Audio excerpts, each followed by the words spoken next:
সেদিন ছিল লোকনাথ ঠাকুরের পুজো, আর সেদিন আমি ব্লগিংয়ের জন্য বেরিয়েছিলাম ঠিকই, কিন্তু মাইক্রোফোনের ডিস্টার্বের কারণে ঠিকঠাক অডিও রেকর্ড হয়নি, তাই আমাকে ভয়েস দিতে হচ্ছে। আর এইটাই আমি কয়েকদিন ধরে এডিট করতে পারিনি, তার কারণ প্রচণ্ড শরীর অসুস্থ ছিল, যার কারণে আমি স্ক্রিনে তাকাতে পারছিলাম না মাথা ব্যথার চক্করে। তো স্কিপ না করে দেখো গঙ্গারামপুরে 3টে মোস্ট পপুলার লোকনাথ ঠাকুরের মন্দির এবং তার পুজো।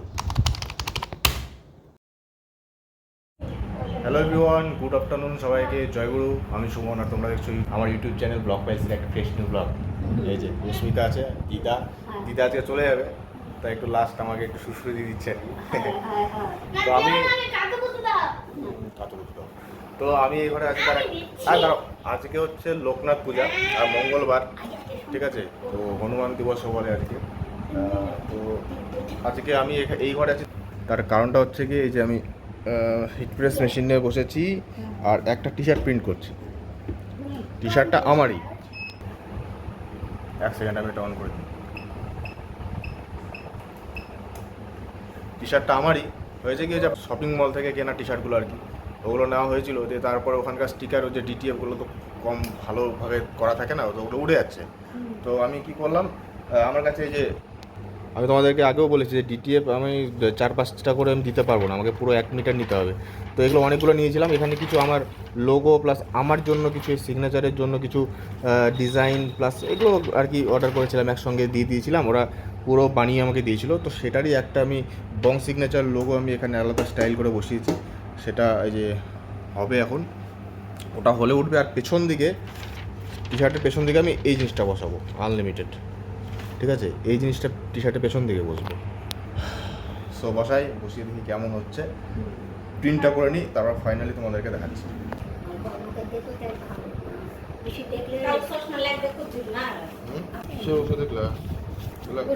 বাদ আছে না? হ্যাঁ, ওগুলো ওষুধ আর খাইনি তো। আমি যে জেরক্স করছিলাম ওটা বই।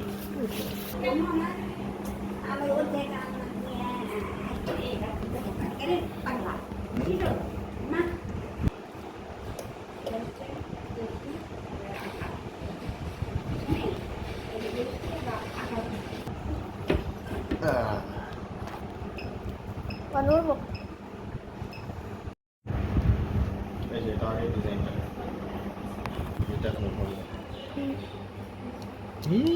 সুন্দর হয়েছে, আঠাটা উঠছে। এই দেখো, সেই উঠেছে বং সিগনেচার। বুঝা কি नहीं বুঝা, বুঝা কি नहीं বুঝা, তো সুন্দর হয়েছে, আনলিমিটেড।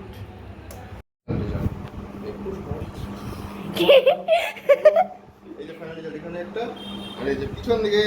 তো এই গেঞ্জিটা কিন্তু আমার প্রায় ওয়েস্ট হয়ে গেছিলো, কারণ এর উপরে যে স্টিকার লাগানো ছিল সেগুলো সব উঠে গেছিলো, যেখান থেকে আমার মল থেকে কেনা। এবার আমার কাছে এই জিনিসটা আছে জন্য আমার এই টি শার্টটা আবার আমি ওটাকে রিগেইন করে নিলাম, আবার ওটাকে রিস্টোর করে নিলাম। এই পার্সেলগুলো আজকে কি কি খাচ্ছ? চা খাচ্ছে আরো দিতে চা খাচ্ছে। চলো এবার দিদাদেরকে বিদায় দিই, তারপরে বেরোবো হচ্ছে গিয়ে 7টার দিকে বেরোবো। বেড়ে তারপর তোমার সাথে দেখা হচ্ছে, ডায়েট স্টার্ট করবো আমি ভিডিও। আচ্ছা, এটা একবার পড়ে দেখাই, তাই না? ধরো এখানে হচ্ছে আমার ব্র্যান্ডের ম্যাচিং, আর এইখানে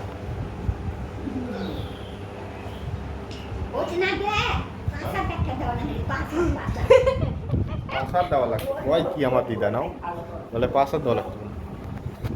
এই হচ্ছে টি শার্ট রেডি। এগুলো ফেলে দেওয়া টি শার্ট কিন্তু আবার আমি রিগেন করে আবার করতে পারবো। এটা শিখছি বাড়িতে এরকম মেশিন থাকা, ঠিক আছে? এই কি অবস্থা দেখো, মানে অনেক ডিজাইন আছে। এই যে এই ডিজাইনগুলো কাজ হবে। এই যে টুপি, এই টুপি হচ্ছে দ্বীপ অর্ডার করেছে, সেটা নেবেই না মনে হয়, কবে যে নেবে কে জানে। ওর জন্য টুপি এনে জায়গাটা বুক হয়ে গেছে। এই মালগুলো যে কবে কাজ হয়ে গেছে সেটা জায়গাটা বুক হয়ে আছে। এখানে অনেক কাপ আছে। তো এই হচ্ছে ব্যাপার। কি টোটো এসে গেছে? ঠিক আছে, চলো দিদা, টোটো আসছে। ও আসেনি? এর মধ্যে কি আছে? এর মধ্যে ঠিক আছে, চলো এবার বেরোনোর সময় দেখা হচ্ছে। ইয়ে মিনি ফোন করছিল, ওর টোটো নাই নাকি?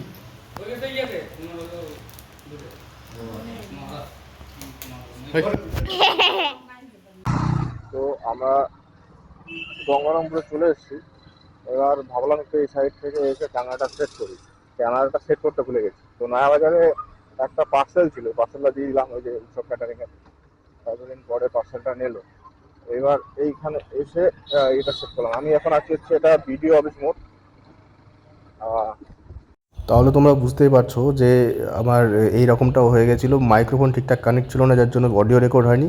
আর ক্যামেরার যে ইনবিল্ড মাইক্রোফোন সেটার কন্ডিশন এরকম, যার কারণে কিন্তু ঠিকঠাক শোনা যাচ্ছিলো না। মোটামুটি শোনা যাচ্ছিলো কিন্তু নয়েজ ক্যান্সেলেশনের জন্য ঠিকঠাক শোনা যাচ্ছিলো না। সো আমরা প্রথমে স্টার্ট করেছি যে আমাদের যে গঙ্গারামপুর হাই স্কুল মাঠ আছে, সেই মাঠের ওখানে একটা লোকনাথ ঠাকুরের মন্দির আছে, সেইখান থেকে আগে আমরা দর্শন করে যাব। তো সেইখানটা আমরা প্রথমে গিয়ে দেখলাম যে এই রকমটা ভিড়, মানে চরম ভিড়, তোমরা দেখতেই পাচ্ছ। তারপরে সেখানে কিছুক্ষণ দাঁড়ালাম, সেখানে আরতি করাটা দর্শন করলাম, দিয়ে তারপরে ভাবলাম যে না, এই ভিড়ের মধ্যে এখানে আর দেখা যাবে না। সো আমরা চলে গেলাম। আর তোমরা দেখতে পাচ্ছ কীরকমটা হারে লাইন লাগিয়ে দাঁড়িয়ে আছে সবাই, হাতে থালা টালা নিয়ে হয়তো প্রসাদ টসাদ নেবে হয়তো। তো আমরা সোজা এই জন্য চলে গেলাম যে তরুণের আহ্বান ক্লাবের যে আমাদের পুনর্ভবা লোকনাথ ঠাকুর মন্দির, সেইখানে। আহ্বান ক্লাব, সোজা গিয়ে দেখি পুজো তো হওয়ার কথা, ওটা বিশাল বড় শুধুমাত্র লোকনাথ ঠাকুরের মন্দির। এইটা তরুণের আহ্বান। এই জায়গাতে এটা এটা বড় নিউ মার্কেট বলে এটাকে। এটা কালকে মনে হয় হাট হলো, সোমবারে হাট হয় এই জায়গাটাতে। কি ব্যাপার, এদিকে এত অন্ধকার কেন? পূজা টুজা নাই? হ্যাঁ মিনময়, এই আস্তে আস্তে, এই দেখো লাইটিং।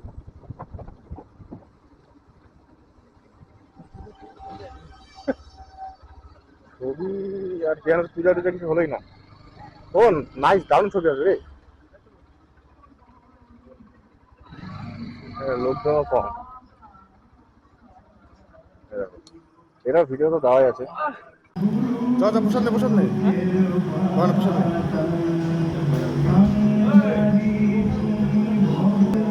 আমি চলো প্রসাদটা নিয়ে একটু প্রসাদ পেলাম, হাত ধোয়ার জায়গা রয়েছে।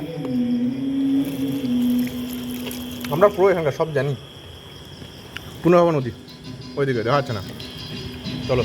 অডিও দিতে দিতে মাঝে মধ্যে হাঁচি হচ্ছে, যার কারণে একটু অসুবিধা হচ্ছে। যাই হোক, আমরা এখান থেকে এবার বেরোলাম। এবার যাব হচ্ছে গিয়ে গঙ্গারামপুর পুলিশ স্টেশনের লোকনাথ ঠাকুরের মন্দিরটার ওখানে। এবার এই যেতে যেতে এই রাস্তাটা অ্যাকচুয়ালি করে ভেতরের দিকে আর কি। এই রাস্তাটা সবথেকে বেশি ইউটিলিটি আমাদের কাছে কখন বলো তো? কালী পুজোর সময়। কারণ কালী পুজোর সময় এমনটা হারে ভিড় হয়, তার মধ্যে এই তরুণের আহ্বানের ক্লাবটা থেকে কিন্তু একদম তুমি বেরিয়ে যেতে পারবে আমাদের পুনর্ভবা ব্রিজটার ওই জায়গাটাতে, প্লাস এই রাস্তা দিয়ে একবার বেরিয়ে যেতে পারবে মানে গঙ্গারামপুর পুলিশ স্টেশন। তার থেকে তুমি আরাম করে আবার নয়া বাজারটা ঘুরে নিতে পারবে। সো এই রাস্তাটা খুব ইম্পর্টেন্ট। অনেকেই কিন্তু জানে না, অনেকেই ভিড়ভাট্টার মধ্যে তরুণের আহ্বান ক্লাবের ওপর দিয়ে কিন্তু যাওয়া আসা করে। তো এই জিনিসটা কিন্তু খুব প্রয়োজন জানা। এনিওয়েজ, এবার আমি তোমাদেরকে একটা কথা বলি। এইটা হচ্ছে গঙ্গারামপুর পুলিশ স্টেশনের পাশে যে লোকনাথ ঠাকুরের মন্দির, সেখানে কিন্তু অলরেডি ভোগ দেওয়া শুরু হয়ে গেছে। তো তখন বাজছিল মোটামুটি 7:30 নাগাদ। 7:30 থেকে যদি যাও তাহলে ওই পুলিশ স্টেশনের লোকনাথ মন্দিরটার ওখানে কিন্তু প্রসাদ পেয়ে যাবে আরাম করে। আর বাকি যদি আমি বলি গঙ্গারামপুর হাই স্কুল মাঠেরটা, সেখানে কিন্তু তখনও পুজো হয়। পুনর্ভবা লোকনাথ ঠাকুরের মন্দিরটা, সেখানে কিন্তু পুজো হয়ে গেছিলো। ওখানে এমনি জল খাবার মোটামুটি হয়। খিচুড়িটা আমি জানি না ওটা দিনের বেলা দেওয়া হয়ে গেছে নাকি, আমরা তো গেছি রাতের বেলা। কিন্তু পুলিশ স্টেশনেরটা সন্ধ্যার দিক থেকে কিন্তু তোমাকে খিচুড়ি দেওয়া স্টার্ট হয়ে যায়। আমি সামনেই দেবো, পেয়ে গেলাম আমি সামনেই দেবো। প্রসাদ প্রসাদ লোকনাথ বাবা, কিন্তু ধুবো কোথায়? হাত ধুতে হবে না? হ্যাঁ, জায়গা আছে। বের করবি? হ্যাঁ, তুমি আগে বের করো, তারপর বের করবে। আমি কি করবো আগে? এবার প্রসাদ পাওয়া শেষ, এবার বাড়ি যাওয়ার পালা। এবার বড় বাজারের উপর দিয়েই আসবো, তাই ভাবলাম যে বড় বাজারের ওখানেই একটা হনুমান মন্দির আছে, আর মঙ্গলবার দিন ছিল, তাই আমরা চলে গেছিলাম শাহপাড়াতে হনুমান মন্দির। ওখানে দর্শন করেই আসলাম, তখন ওখানে পুজো হচ্ছিলো আমরা দেখলাম। তো তাই একই সাথে লোকনাথ ঠাকুরের পুজো দেখা হয়ে গেল, হনুমান ঠাকুরের পুজোও দেখা হয়ে গেল। এবার বাড়ি আসার পালা। আর আমরা সেখান থেকে বেরিয়ে বাড়ির দিকে রওনা দিলাম। কারণ অনেকক্ষণ আগে বেরিয়েছিলাম আর কি অ্যাকচুয়ালি, কারণ ওই উৎসব ক্যাটারিংয়ের যে টি শার্টগুলো ছিল সেগুলো প্রথমে ডেলিভারি করলাম, তারপরে আমরা কিন্তু এসেছিলাম এদিকে। সো সনক একটু কী হয়েছিল যে ও বুঝতে পারেনি, তো স্কুটিটাকে নিয়ে চলে গেছিলো রেল লাইনের ওই জায়গাটাতে, তো ওখানে দাঁড়িয়ে আছে। তো আমি আর মৃন্ময় সঙ্গে সঙ্গে গেলাম। তো এই ভাইদের সঙ্গে আমার ঘুরতে খুব ভালো লাগে। আমার থেকে অনেক ছোটো এরা, বাট হয় না যে ওরা যেরকমটা ভ্যালু আমাকে দেয় আমিও তাদেরকে সেরকমটাই ভ্যালু দিই। হ্যাঁ, সমবয়সী বন্ধু হোক বা ইয়ে হোক, আমার ওগুলো একটু কম। কারণ কি, যে আমাকে যে ভ্যালু দেবে আমি তাকেই ভ্যালু দেবো ভাই, এটা হচ্ছে আমার চরম নীতি আমার জীবনের আগাগোড়াই। অনেকজন আগে আমার ভিডিওতে এসছে, তোমরা সবাই অনেকজনকে দেখেছো, বাট কী বলো তো, সব কিছু পার্মানেন্ট বলে কিছু হয় না। But we live the present. আমাদের কাছে পাস্ট বা ফিউচার আমাদের হাতে থাকে না। তো প্রেজেন্টে আমাদেরকে যে ভ্যালু দেবে আমরা তাদেরকে ভ্যালু দেবো, প্লাস প্রেজেন্টে আমাদেরকে যে ভালোবাসা দেবে, রেসপেক্ট দেবে, তাদেরকেই আমরা ভালোবাসা দেবো, রেসপেক্ট দেবো। এইটাই চরম নীতি হওয়া উচিত সবার। সো দেখা হচ্ছে তোমাদের সঙ্গে নেক্সট ভিডিওতে। তো যাই বাড়িতে, মানে কি বাড়িতে তো চলেই গেছিলাম, আর এখন একটু শরীর খারাপ। সামনে সপ্তাহে ঘণ্টেশ্বরী মায়ের পুজো আছে ভাইওরে, তো সেখানে যাব যদি শরীর টরীর ঠিকঠাক থাকে। সো চলো, good bye and Joy Guru.